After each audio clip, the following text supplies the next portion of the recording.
Good evening. Today's Saturday, July 5th, 2025. Don Palayo checking in with you guys again. Well, I'm going to tell you what, I really think that people are really struggling right now financially. It's become very noticeable when I go out to DoorDash in the evenings. It is really subdued out there. The orders just are not coming in. I went out for about 2 hours this afternoon. Probably, I think I made like 22 bucks or something. It was just dead out there. Um, I don't know if more people are just getting out because it's summer and, maybe they're not ordering in as much. I don't know.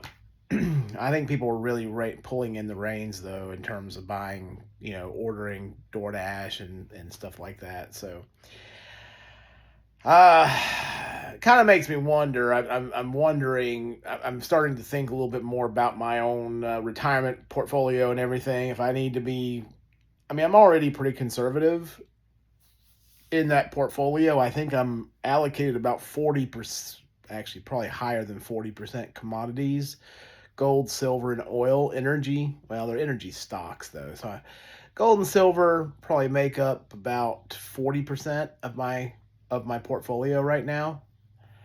I'm uh, I'm just thinking, do I need to go more conservative? I'm kind of wondering if the market's going to have a significant pullback. They just passed this bill. I don't think it's going to be that. I don't think that's the reason. What we're hoping for is to see a little bit of uptick.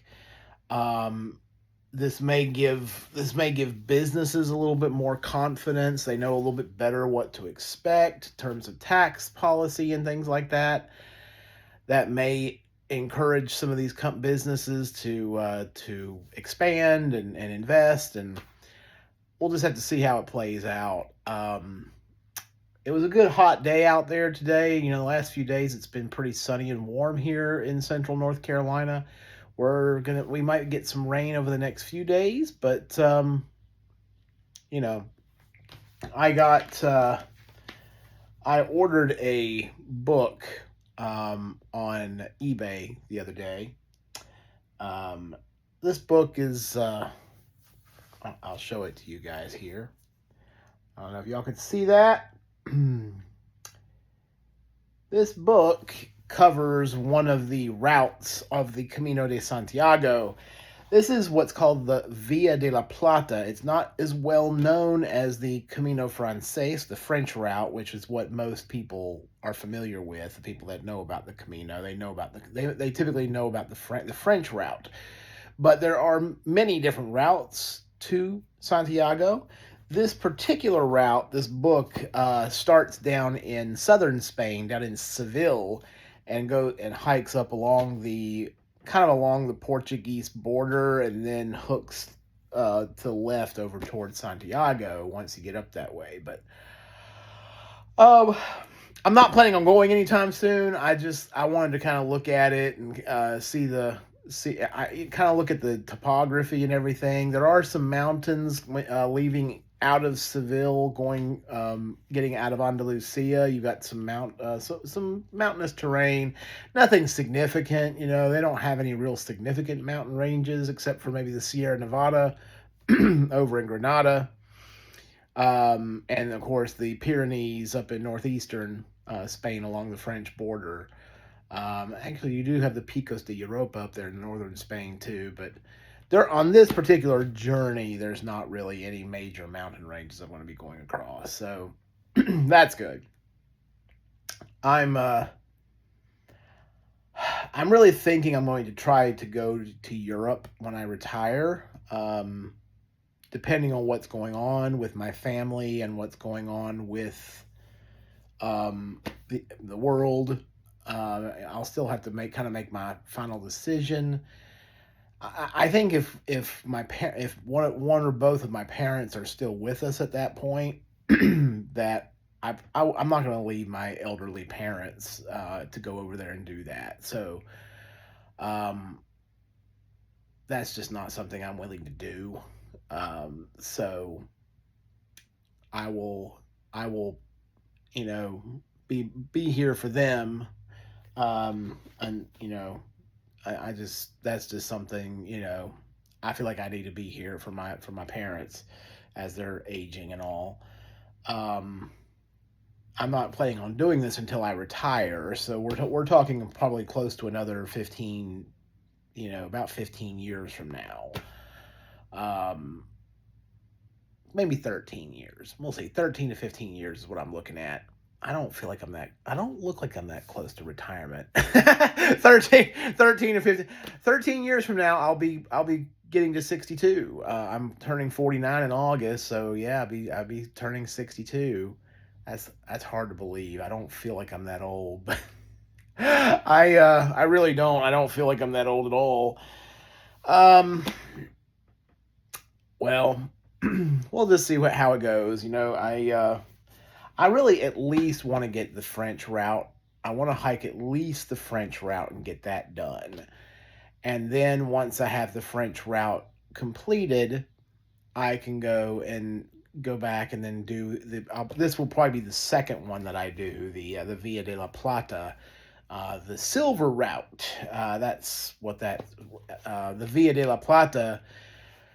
They back in the during the days of the Roman Empire, the Rome had a road that went up there into northwestern Spain from Seville, and it was called the Via de la Plata. And the reason it's called that was because Rome had a lot of silver mines. They were mining silver up there to use for their coinage, and a lot of the silver for the Roman coinage came from northwestern Spain. So anyway, um, I am. I've been hearing a lot of people. There's a lot of Democrats out there that are really unhappy about the bill that just passed. I voted for Trump, so there's things that I don't necessarily. I'm not 100%. I don't feel 100% good about the bill myself. My main concern is the deficit spending. I want to see us closing the making the deficit smaller, not bigger. And well, I don't know. I don't know if Washington's ever going. I don't know if Washington will do that until they are forced to do it. And I think that may not be that far down the road where we're going to have no choice. The government's going to have no choice but to cut their spending. And that's unfortunate because I think that's going to be a hard time for our country. I think, it wasn't that long ago when Greece and they went through some of that where they were forced to cut their spending. Um, and it was hard for them. I think Greece is doing a little bit better. I think some of those Southern European economies are doing a little bit better right now. Spain's doing a little bit better. They've had a lot of people come in their countries, bringing dollars with them and getting, bringing money with them, buying homes over there, things like that. So that helps their economy. I I think the United States, our Congress has got to get it's got to get it together in terms of the budget. Um, the Republicans are hoping that this bill will promote economic growth in the country. That's what they're betting on. They're more or less kind of it's kind of a wager. It's kind of a gamble. Um, they're betting that the economic growth created by this bill will outpace the debt accumulation. So our GDP will get bigger at a faster rate than our debt is growing. I don't know. I don't see that that's worked out for us very well in the past, and we do have a solid GDP, but we're 37 trillion dollars in debt. I don't know. I mean, I'm not real comfortable with that. It's like I don't think most Americans are comfortable with that, having that much debt. and we're passing that down to our children and our grandchildren to pay. I'm not happy about it. The Republicans just don't seem to be that concerned about it, and they seem to think that we can fix it by having higher growth. The Democrats want to tax us out of it. They want to jack up taxes, but the problem with the Democrats is when they raise taxes, they always raise spending, and they want to spend money on everything. And we need I honestly, truthfully, and this is not a Republican stance, it wouldn't bother me to raise some taxes if I knew it was going to pay off the debt or at least reduce our deficits. But I know that if the Democrats get in there, they're going to raise taxes, but they're going to raise spending too. Republicans, they don't raise taxes, they cut taxes and raise spending. I'm just like, well, they did cut some spending, but they're spending more in other areas. They're cutting some of course, some of the spending on Medicaid and food stamps and that sort of thing. They're increasing spending on the border, trying to fix the border issue, a permanent solution to our border problem. And I just don't know. I don't know if I don't feel like Washington's going to get serious about it until they are absolutely forced, compelled to do something about it. And that's unfortunate, but I think that's where we're at. I'm trying to decide right now. I'm thinking about the original purpose of this channel. I was thinking about it a little bit today. And my purpose for creating this channel, as I said when I first started the channel, I feel like our country and our people, our culture, our way of life right now is threatened. I feel like we have our backs against the wall, much like the Christians in early Spain when the Moorish invasion happened. The Christians, they had to flee into the mountains in the far north of Spain, and they had to hide for a time. They had to regroup, and right now I feel like maybe we're kind of in a regrouping moment right now. I feel like maybe we're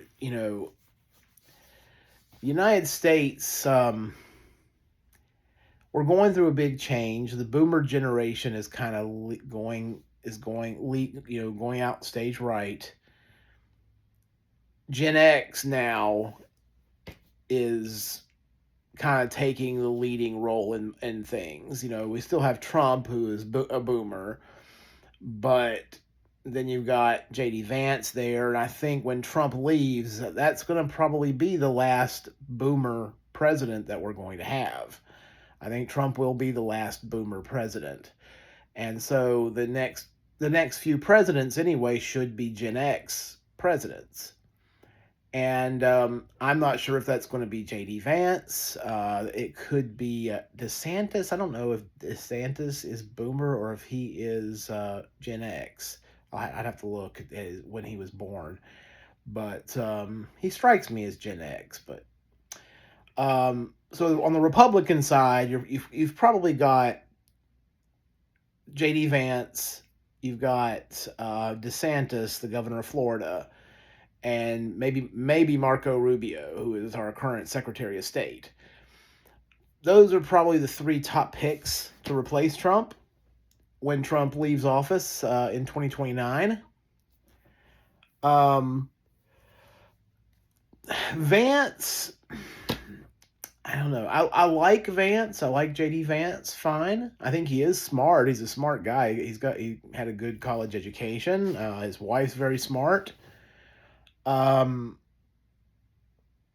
just don't know if he's got the experience though.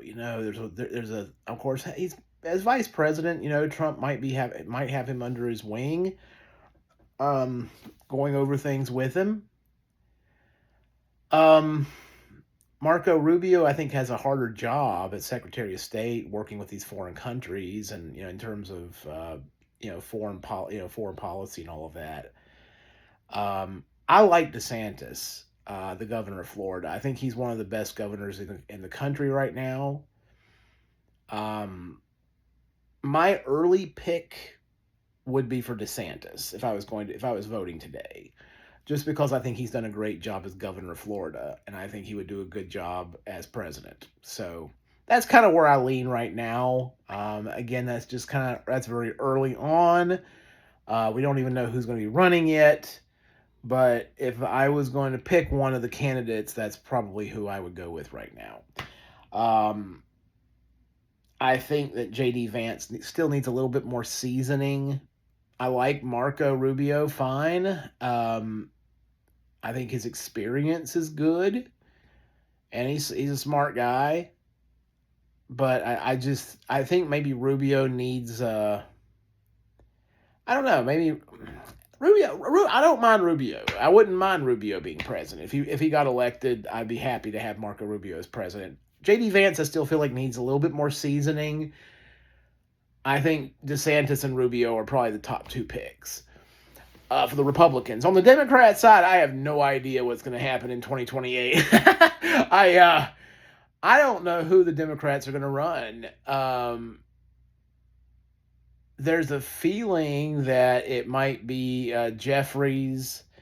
I don't see AOC running for president. It's possible, but I just don't think it's going to happen. AOC for one thing, you've had two Democratic women candidates who have both lost. And Democrats are going to think about that before they nominate another woman. Nothing against women. It's it's.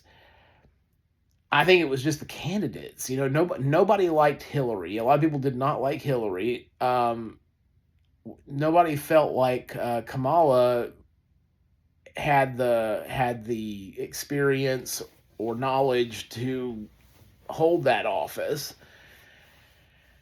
So it's not a thing against women. There's women I would vote for.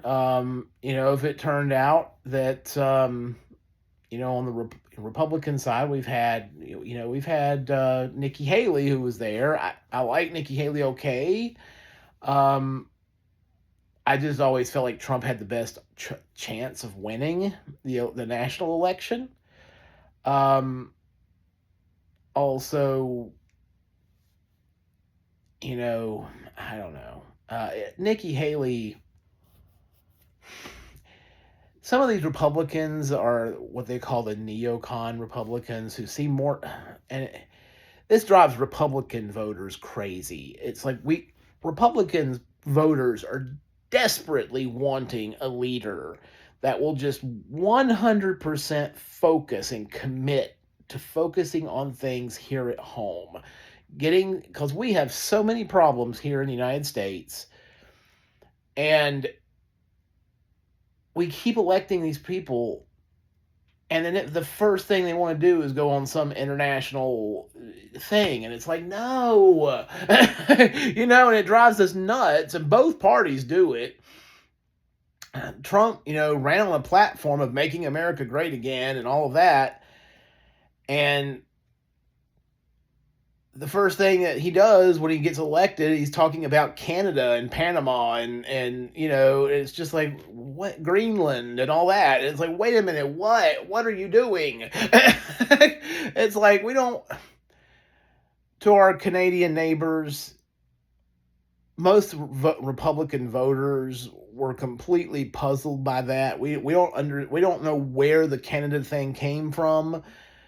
We want Trump and the Republican Party to focus on the 50 states and our territories, and that's it. That's what Republicans voted for.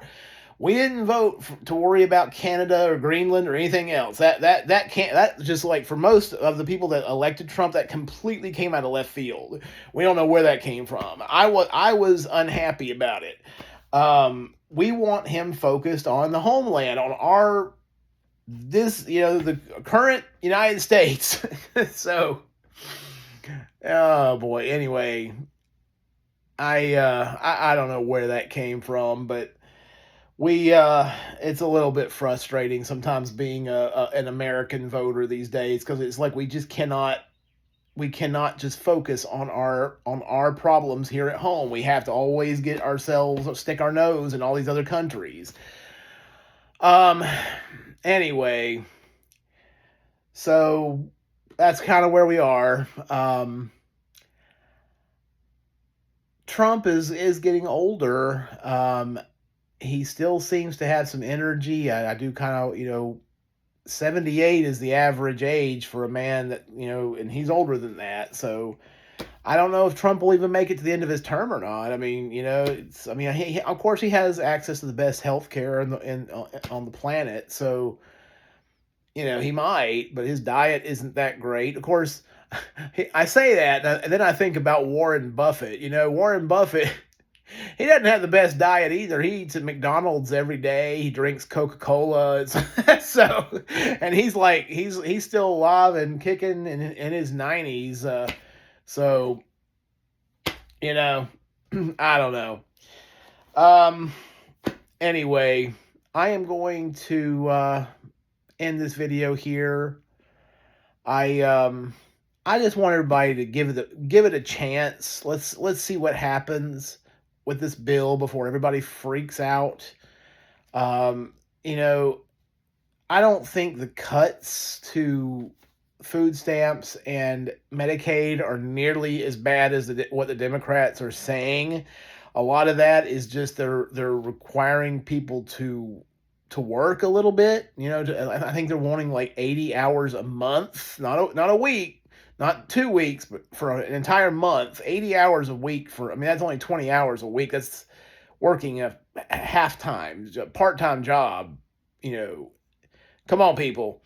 We all got to pull our load here. Now that's if you're able-bodied. If you're disabled, or you have some limitation that way, they're already that they're not including you in that. It's just for people that are able-bodied. There's an expectation that able-bodied people are going to at least go and work 20 hours a week if they want to get government assistance. I don't see what the problem is. That to me, that's just common sense. But anyway, I'm going to get going. I'm going to my parents again tomorrow morning. Go and spend some more time with them this weekend. And then I don't know if I'll DoorDash tomorrow. The dashing has just been dead. I'm going to just go out Monday, and hoping I'll find out something about a bonus on Monday. I'm at least going to ask about it a little bit on Monday. See where we were, see where, sometimes it's kind of hard to figure out where our numbers are. They put out they have this one screen that we go and look at, and it's like, I still don't know if we hit it or not. Even if it's like I have to ask my boss, okay, translate. But anyway, all right, you guys, I'm gonna get going. This is Don Pelayo signing out.